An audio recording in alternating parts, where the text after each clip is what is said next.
Assalamualaikum warahmatullahi wabarakatuh. Selamat berjumpa kembali anak-anakku sekalian kelas 8 D, E, dan F SMP Negeri 27 Purworejo.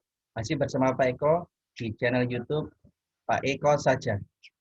Baiklah, sebelum kita mulai pembelajaran kita pada hari ini, mari kita buka bersama dengan membaca bacaan basmalah. Bismillahirrahmanirrahim. Anak-anakku sekalian, insya Allah hari ini kita akan belajar materi yang kedua, iman kepada kitab. Berikut Pak Eko akan share slide yang bisa kita baca bersama-sama.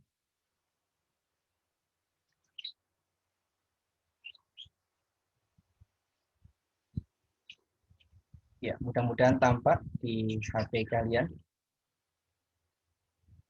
Judul materi kita yang kedua adalah beriman kepada kitab-kitab Allah.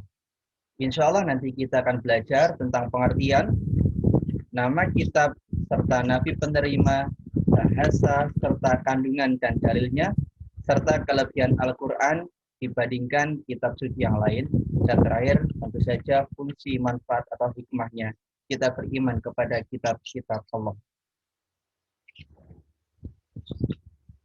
Ya. Sebelum dimulai, Pak Eko mengajukan sebuah kuis pendek. Kuis pendek ini terdiri dari 4 pertanyaan. Tetapi untuk pertemuan kali ini, Pak Eko hanya akan mengajukan 1 pertanyaan dahulu, dan tolong diingat-ingat kembali, karena pertanyaan ini akan berlanjut insya Allah pada pertemuan yang akan datang. Jawaban dari pertanyaan ini akan menunjukkan apakah anak-anakku memenuhi persyaratan untuk menjadi seorang yang profesional atau tidak. Sekali lagi, ini hanya kuis, ini hanya permainan, jangan dijadikan serius, tapi tetap jadikanlah ini ilmu yang bermanfaat. Pertanyaannya sangat mudah, anak-anak. Jadi, jangan berbuat curang dengan mengintip jawaban pada halaman-halaman selanjutnya. Pertanyaan pertama. Bagaimana cara memasukkan jerapah ke dalam lemari es? Bagaimana caranya memasukkan jerapah ke dalam lemari es? Ayo, silakan dipikir. 5, 4, 3, 2, 1. Tuliskan. Atau ingat jawabannya. Akan kita cek. Akan kita konfirmasi dari jawaban yang ada di slide Pak Eko. Sudah? Ya. Jawabannya adalah cara memasukkan jerapah ke lemari es. Buka pintu lemari es, masukkan jerapah, tutup kembali pintu lemari es. Nah, begitu jawabannya. Adakah yang benar jawabannya, anak sekalian? Ya, pertanyaan ini menguji apakah Anda cenderung menyelesaikan masalah sederhana dengan cara yang terlalu kompleks. Kalau Anda terbiasa berpikir rumit, Anda pasti akan berpikir, piye carane ngelebokke jerapah semono gedene jero lemari es. Tapi kalau Anda berpikir sederhana, ya wong disuruh memasukkan ya masukkan sajalah. Yang ditanyakan cuma caranya memasukkan, bukan bisa atau tidaknya. Nah, baik, ulang lagi, ini hanya sekedar main-main anak-anakku sekalian, tapi ini sedikit banyak bisa membantu Anda untuk tidak menghadapi semua permasalahan dengan cara yang rumit. Ya. Anak-anakku sekalian, pengetahuan diawali dari rasa ingin tahu, dan rasa ingin tahu ini bagian dari pendidikan karakter. Kalau kita memiliki rasa ingin tahu, maka berawal dari itulah pengetahuan akan datang.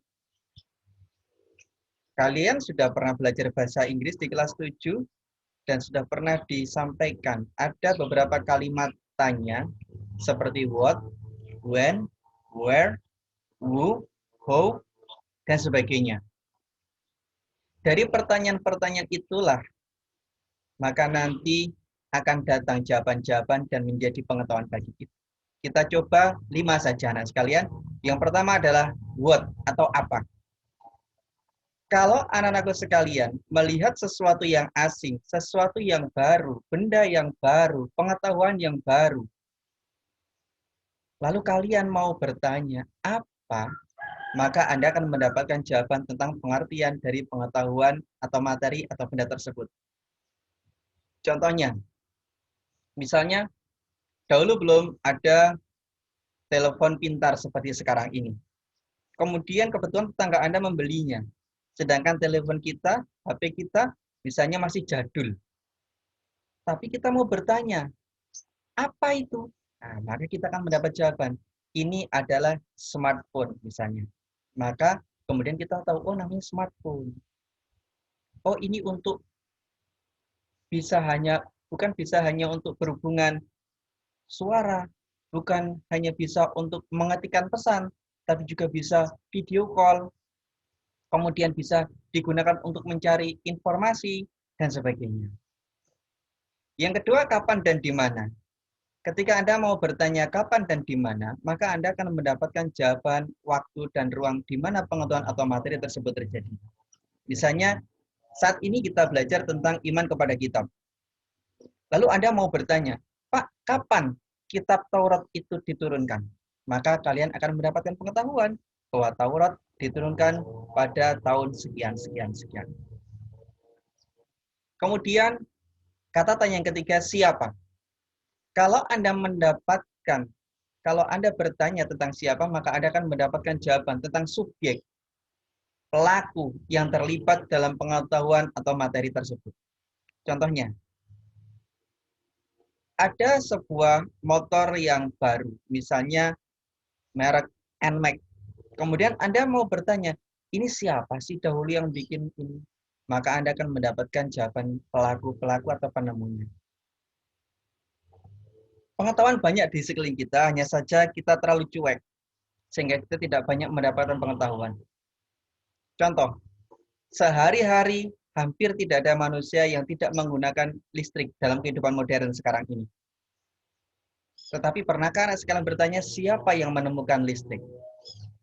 Siapa yang menemukan bola lampu sehingga rumah-rumah sekarang terang benderang? Pernahkah?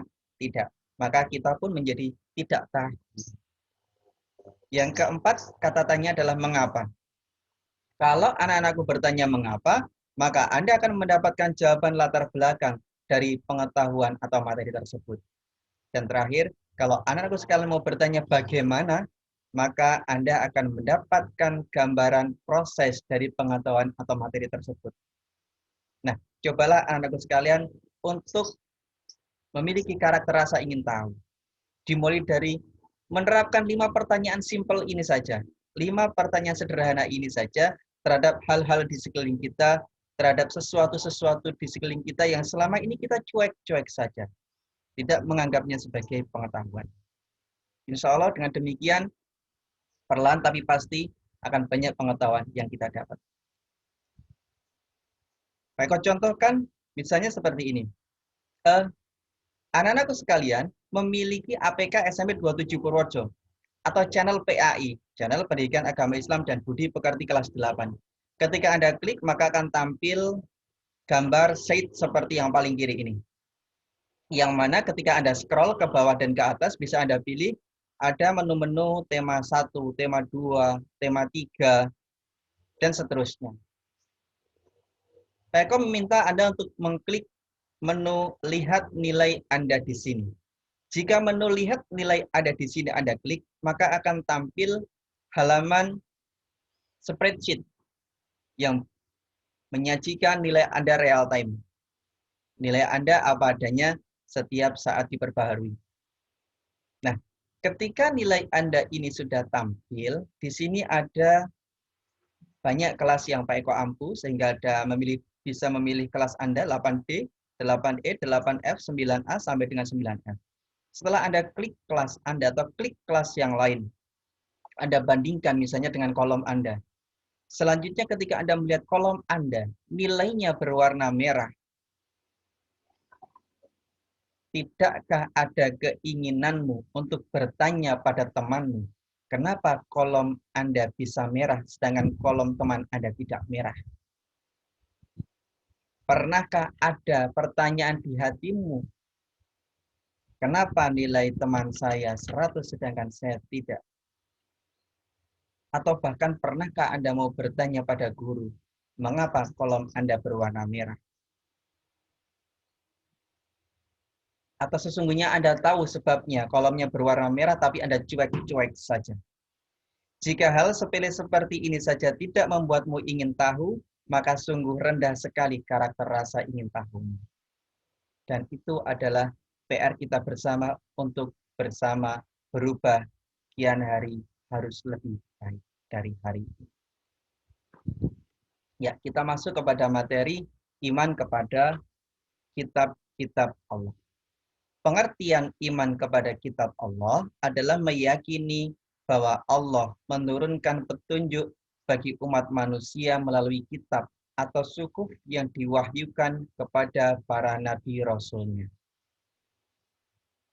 Di sini disebutkan ada kitab atau suhuf karena memang ada dua macam.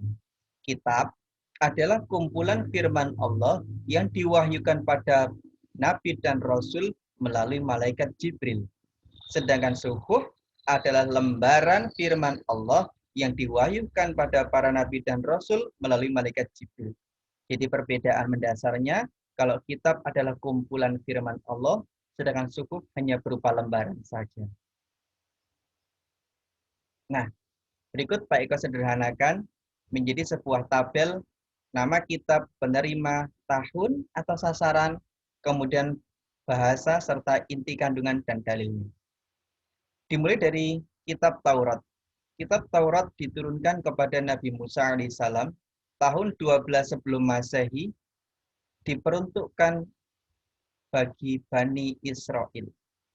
Bahasanya Ibrani, inti kandungannya tentang hukum-hukum Allah.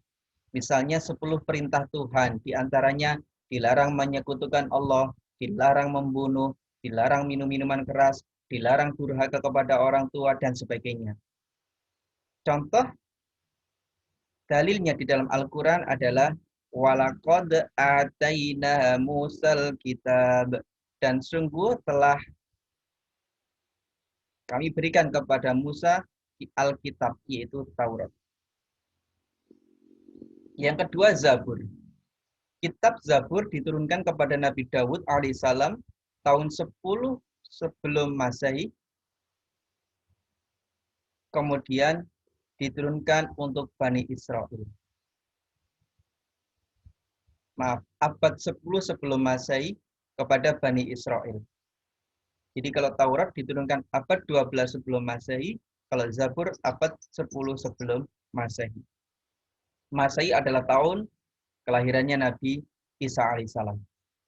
Bahasanya Kipti, inti kandungannya tentang puji-pujian kepada Allah. Seperti ini contoh dalilnya dalam Al-Quran. Wa ataina Dawud zaburo, dan telah kami berikan kepada Nabi Daud Zaburo, yaitu kitab Zabur. Yang ketiga, kitab Injil diturunkan kepada Nabi Isa alaihissalam pada tahun atau abad 1 Masehi. Diperuntukkan kepada Bani Israel juga. Bahasanya Suryani, inti kandungannya menguatkan dan menyesuaikan hukum-hukum dalam Taurat serta menginformasikan akan diutusnya Nabi Muhammad SAW. Contoh dalilnya di dalam Al-Quran, wa atainahul injila fihi huda, dan telah kami berikan Injil kepada Nabi Isa yang di dalamnya berisi petunjuk. Sedangkan kitab suci yang terakhir adalah Al-Quran yang diturunkan kepada Nabi Muhammad SAW pada abad ke-7 Masehi dan diperuntukkan untuk seluruh umat manusia. Diturunkan dengan bahasa Arab, di antara inti kandungannya adalah akidah atau tauhid atau kepercayaan, yang kedua ibadah, yang ketiga muamalah atau hubungan sesama manusia, yang keempat akhlak atau budi pekerti, yang kelima sejarah atau tarikh, dan yang keenam adalah ilmu pengetahuan. Jadi teramat sangat lengkap sekali kitab suci yang terakhir ini, anak sekalian. Di antara dalilnya, inna nahnu nazzalna dzikra wa inna lahu lahafidun. Sungguh kami Allah telah menurunkan az-zikr Al-Quran, dan kami jugalah yang akan memeliharanya. Sedangkan suhuf atau lembaran-lembaran firman Allah banyak sekali diturunkan kepada para nabinya, diantaranya suhuf Nabi Adam jumlahnya 10 lembar, suhuf Nabi Idris 30 lembar, suhuf Nabi Ibrahim 10 lembar, dan suhuf Nabi Musa 10 lembar, serta suhuf Nabi Sid 50 suhuf atau 500 suhuf atau 50 suhuf atau 50 lembar. Di antara dalilnya adalah suhufi Ibrahim wa Musa. Nah, inilah suhuf yang disebut adalah lembaran firman Allah yang diturunkan, diwahyukan pada para nabi atau rasul melalui malaikat Jibril. Ya. Anak-anakku sekalian, pada bab kali ini Pak Eko sampaikan penilaian 2.1. Sebelum mengerjakan penilaian 2.1, pahami dahulu peta materi dan penjelasannya dari slide sebelumnya, pelajari dahulu buku siswa, modul atau LKS, serta sumber informasi lain. Jika ada kendala atau kesulitan memahami, manfaatkan model tutor teman sebaya atau peer teaching dengan bertanya dan saling belajar pada teman yang lebih paham. Jika masih terkendala atau belum paham, jangan ragu untuk menghubungi guru, menjapri, atau jaringan pribadi guru kalian. Setelah itu, baru boleh mengerjakan penilaian 2.1 pada APK SHBN 27 atau link di bawah ini. Sedangkan untuk penilaian 2.2, Anda diperkenankan mengerjakan penilaian 2.2 dengan cara bekerja kelompok secara virtual maksimal 3 siswa per kelompok. Jadi boleh dikerjakan mandiri, boleh berkelompok. Untuk mengerjakan proyek ini, simak dahulu slide berikutnya. Nanti ada caranya untuk mempermudah. Yang pertama nanti, cari informasi tentang tema. Bukti-bukti kebenaran Al-Quran di bidang ilmu pengetahuan. Ini banyak sekali.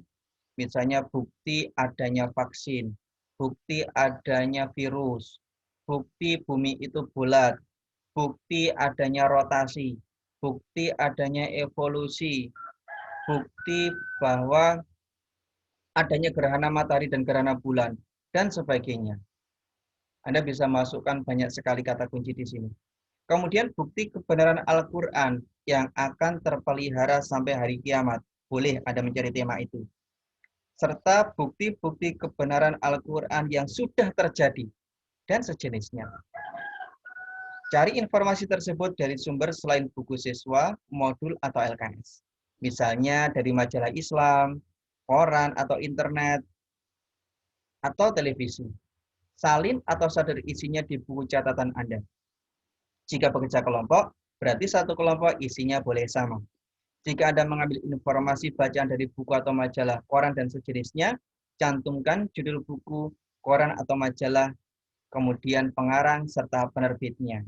Tapi jika Anda mengambil informasi dari televisi, tuliskan nama tayangan, stasiun televisi yang menayangkan, serta pemateri atau pengisinya. Dan jika Anda mengambil informasi dari internet, tuliskan alamat websitenya. Ingat, Google, Mozilla, dan sejenisnya bukan website, tetapi nama mesin pencari. Jadi jangan dicantumkan. Jangan mengambil informasi dari sumber Facebook, medsos, situs Brandy, dan YouTube, karena bukan itu yang Pak Eko inginkan. Pak Eko ingin Anda mengambil dari website-website saja. Kemudian setelah Anda salin atau sadur, upload foto dari penilaian 2.2 di buku catatan pada APK atau link https form Google / dan seterusnya yang bisa Anda klik pada APK SMP Negeri 27 Purworejo. Kemudian, jika Anda memilih cara yang ketiga, yaitu mencari informasi lewat internet, maka silakan gunakan gadget, laptop, dan segala potensimu untuk belajar mencari informasi. Mari kita gunakan HP kita, gadget kita, laptop kita untuk lebih banyak kegiatan yang bermanfaat dan bermutu. Dan kurangilah kegiatan-kegiatan yang buruk serta yang sia-sia. Caranya, yang pertama adalah Anda boleh masukkan mesin pencari Google misalnya. Klik google.co.id. Maka akan tampil seperti ini lamannya. Nah, kemudian pada kotak pencarian ini masukkan temanya. Misalnya kita masukkan bukti bumi itu bulat di dalam Al-Quran. Atau bukti kebenaran Al-Quran tentang adanya gerhana bulan. Bukti kebenaran Al-Quran tentang adanya penyerbukan dan sebagainya. Masukkan di sini. Kemudian Anda klik enter atau selanjutnya, maka akan tampil banyak sekali website. Nah, ketika tampil seperti ini, Pak Eko minta untuk tidak mengambil dari situs Facebook. Karena Facebook, Pak Eko anggap itu media sosial. Facebook, WA, Twitter, dan sebagainya itu media sosial. Bukan website yang Pak Eko inginkan untuk diambil, diunduh datanya.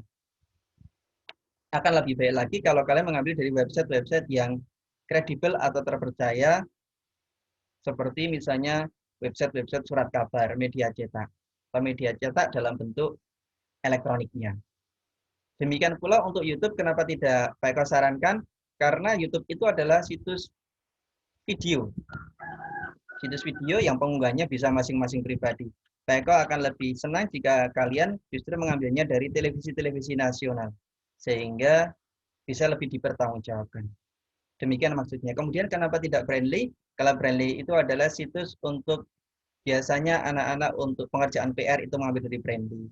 Sehingga di sana kemungkinan tidak tersaji informasi-informasi yang kalian inginkan. Atau justru di sana kalian bingung karena jawabannya banyak sekali.